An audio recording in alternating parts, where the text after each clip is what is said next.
Hello, everybody. I'm Clint Morris, Chair of the Fayette County Democratic Party, and I want to thank you for watching our town hall videos.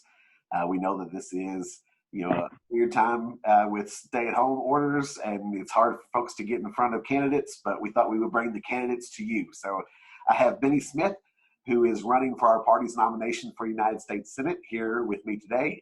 Thank you for being here, Bennie. Hey, good evening, Clint. Thank you so much, man, and appreciate everything you guys are doing.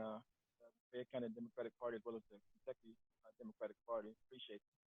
Well, we appreciate you being here and taking a few moments to talk to the voters.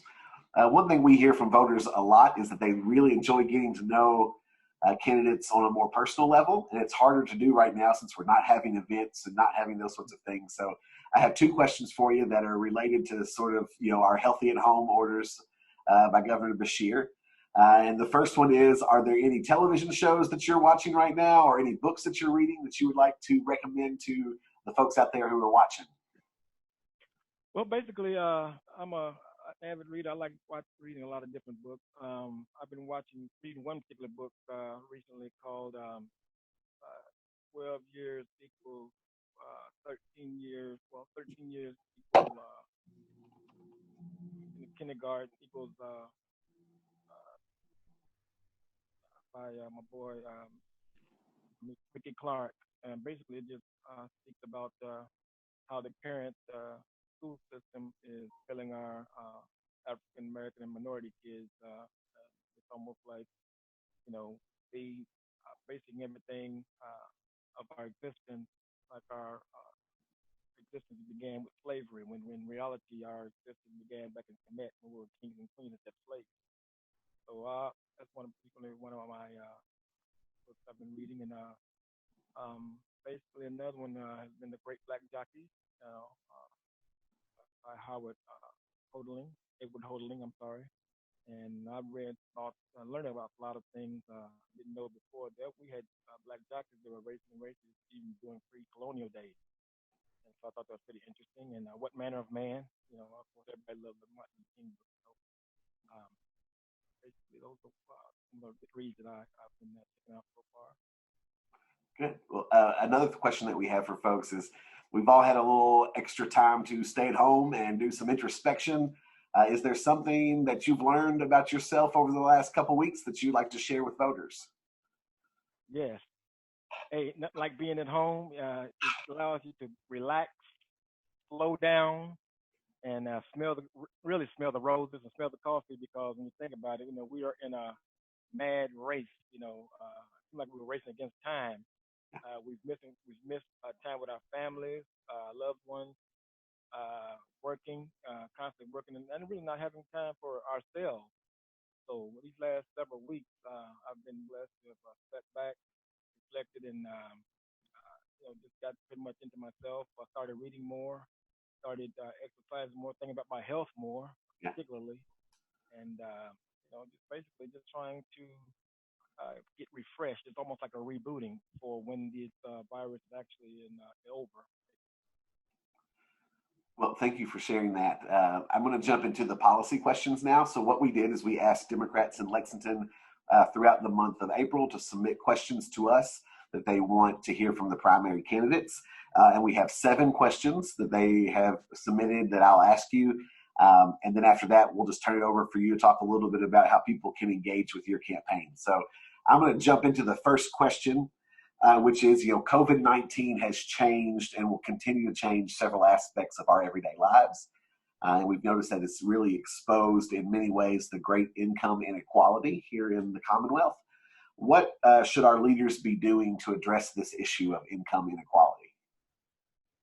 First of all, thanks for the question. The primary thing we should have been doing or should be doing is, number one, realizing that there's always been an inequity with black minorities, women, and we should have been investing in communities of color, because when you think about it, the wealth is not going into, unfortunately, disadvantaged communities.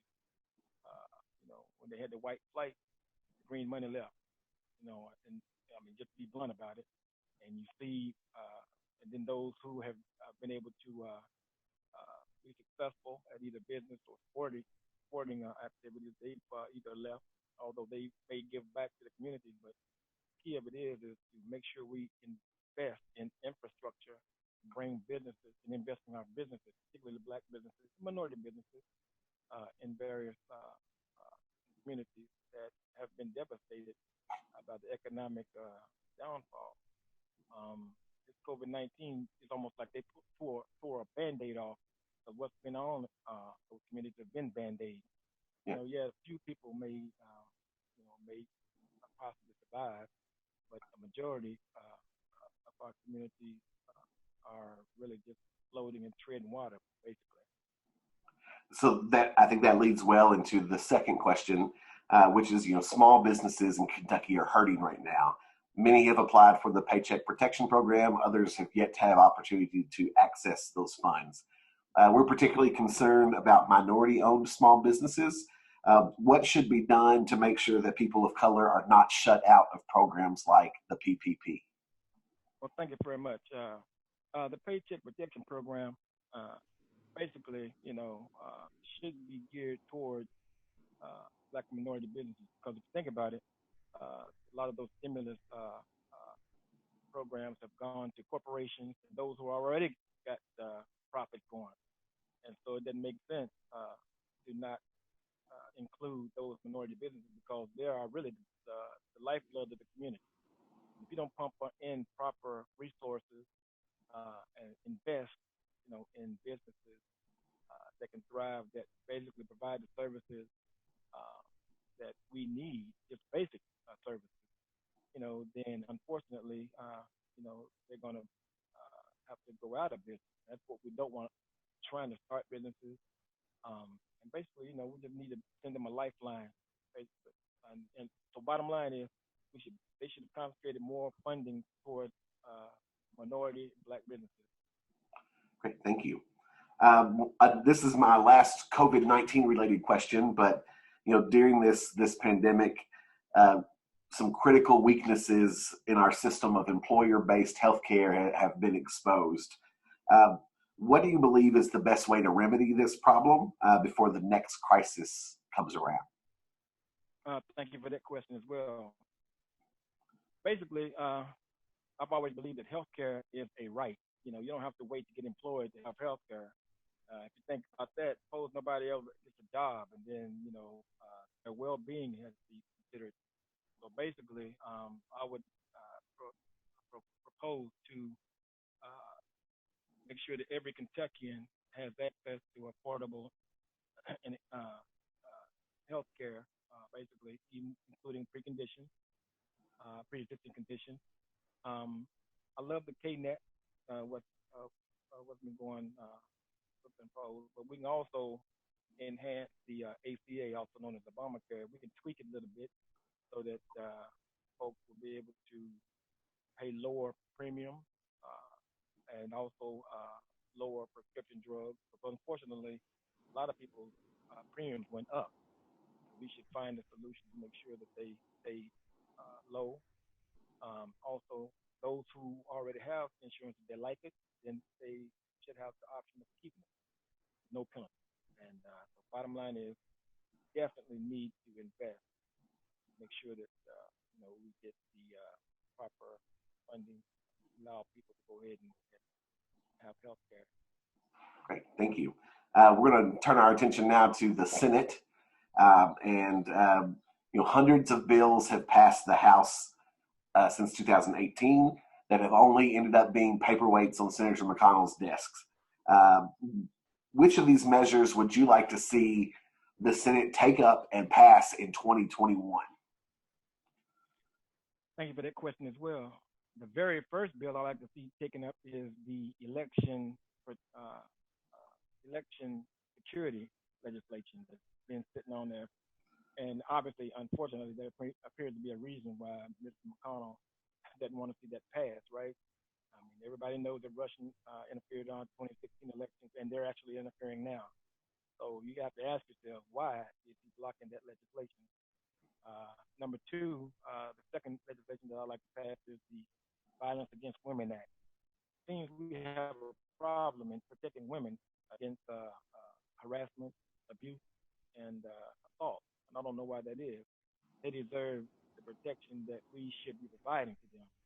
And just to just let it sit, it just doesn't make sense. It's almost like he thinks that we work for him when in fact, we work for our citizens. Those are the first two that I would definitely consider. Okay. Are you looking for a third? Uh, if you have a third, if not, we can move on. It's up to you. Yeah, I got a third one. I want to right here and now declare that I want to deschedule and legalize cannabis for medicinal. I don't want to say recreational, but casual use. Yeah. However, if we do it in that manner, we'll have to regulate it like we do alcohol. In other words, you don't want to see nobody walking down the street smoking a joint. That's almost like open container, right? Right.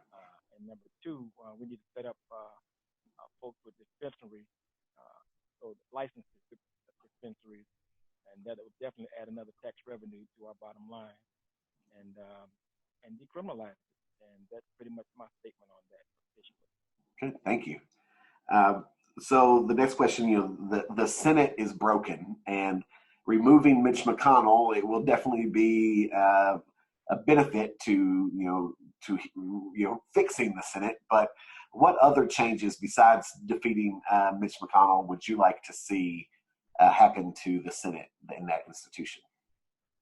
Thank you so much for that question. I would like to see the filibuster go. To be quite honest with you, and number one, and number two, I like to make the office more citizen and voter friendly. If you think about it, Mitch McConnell's going in and out of the back alleys and back doors, and nobody knows, can't reach him. If I'm get the blessed opportunity to be hired as your next senator, we will make sure we have an open door policy. I will come visit every part of the state, every county, every town, whatever I need to do to make sure that we're engaged and that you are part of this U.S. Senate policy. Because, it's about Kentucky. Once again, the motto is united we stand, divided we fall. And unfortunately, Mr. McConnell has taken that latter position, and that's the reason why so much controversy going on right now. So I am about the people, and we have to never forget that we work for the citizens, not the other way around. Good. Thank you. So I want to switch gears a little bit to more community-based questions. How will you work as both our nominee and as our senator to engage young people and young voters in the conversations about the issues facing Kentucky? Thank you for that question. Actually, I just had a conversation this past weekend with a gentleman of early 20s. Basically, we have to, first of all, meet them where they are. We got to get out there, and one of my platform initiatives actually is to empower and mobilize our youth. Because when you think about it, if we consider our youth our future, then we have to make sure that they are provided and equipped with leadership initiatives so that they can go out and lead. Now, I like what the Kentucky Young Democrats are doing. I was really very impressed when they had us in a town hall or a forum several weeks ago. So we got some young people that are definitely taking the reins and moving forward with leadership, boldness, but we need more of them to do so. And basically, I have a son that's 35, and I have grandkids. I want to make sure that we can provide an opportunity where our young people can be not only participants, but also stepping up to the plate and being in leadership roles. We don't have to, a lot of times they get discouraged because it's almost like some adults say, well, wait your turn. Well, guess what? Today is your turn. So get out there, be active, get engaged. Don't wait for nobody to tell you nothing. Do it yourself. And I guarantee you, I, along with several others who really want to support you, will be there for you. Thank you. And now this is our last question, and then I'll open it up for you to talk about your campaign and how people can engage with it. But our last question is, if you're elected, what will you do to improve civic competency in Kentucky? Well, basically, one of the main things I want to do is it has something to do because people, when they feel they got a good job and job skills training, I think they'll feel that they'll be more a part of the whole overall big picture, including job skills training, like I said, being more engaged. For instance, raising the living wage to $15 to $20 an hour, that type of thing. I want to also bring on the rapid and light rail passenger train system, where you can bring more jobs here. But like I said, when you got a good job, a good paying job, you will can't help but be more civic minded because you're gonna feel like you're part of the community. You're getting more wages and bringing the 20. First of all, let me just say this, and it's no secret. We've been operating on a 1980s mindset, and in some cases, a 19th century mindset. We got to bring folks back to a 21st century mindset so that we can. That's the only way we're gonna capture the youth, our youth attention and get them focused. You're talking to all these old school, an old timey, old fashioned methods. They're not listening to that. You know, you got to get with them, help them with technology, like the science, technology, mathematics, and engineering. Get folks engaged in that, something that they're already doing. Kids love playing games, everything, and do that so that we be more creative, so that it can kind of benefit them in everyday work and schooling, and their skills will be definitely enhanced. They want to participate more, basically. As far as we have to lead by example. If we're not being politically engaged, then what makes you think that they are going to be? So I think the more we reach out to our youth, I think the more that they'll feel appreciated, that they'll become more involved, and citizens overall, no matter what age, no matter what race, no matter what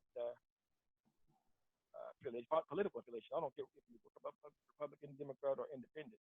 We all have to come together and find a common cause that we all can rally around and get civically engaged to uplift the state of Kentucky and change the mindset externally. Because a lot of people outside of Kentucky have an impression of us. We want to be sure that we can ensure that we can change the image of Kentucky overall. Thank you. So I'm going to open it up for you now to talk about how people can engage with your campaign and anything else that you want voters to know in these last few minutes that we have together. Thank you so much. First of all, thank you, Fayette County Democratic Party, for allowing me to be a part of this. I was actually born in Danville, Kentucky, also known as the City of First, and I was born on Derby Day. So I'm involved in horses also, but I'm also 1976 graduate of Lafayette High School, attended Kentucky State University, Southern University. I've been into the political arena since 1996 when I was precinct captain for Eleanor Jordan, who ran for Congress. Ran for mayor in '98 as an independent. This is not my first rodeo in the U.S. Senate race. I did it before, like 6 months in 2013, but after the Democratic Party nominated Miss Allison Lincoln Graham in my campaign, but no need to be spending no more money. I got basically interested in getting in this race because last year when the government shut down, I felt that President Trump and Mr. Mcconnell could have, number one, stopped it, number two, kept it from extending the way it did. So that's why I'm in this race.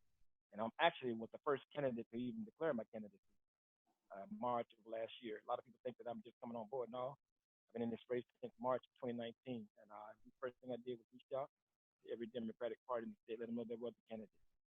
But the way you can reach me and get engaged with our campaign, first of all, I want to thank my national political director who came on at the end of March. He kind of took our campaign to a whole new level. His name is Christopher J. Gilroy, based in the Bay Area. And he gave us the boost that we needed to get our branding to another level. And you can reach our campaign by checking our website out at benniejsmith.com. That's BENNIE JSmith.com. You can also follow us on Twitter at Bennie J. Smith 1, the number 1, and also on Instagram, Bennie J. Smith, KY. And thank you all so much for allowing us to be a part of this, and I look forward to being your next United States Senator. Well, Bennie, thank you for spending some time with us this afternoon. I know that we appreciate it, and the people who are watching appreciate it.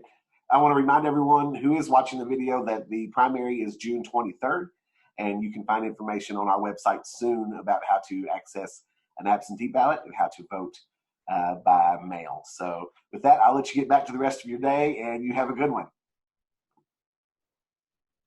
Thank you very much, Clint.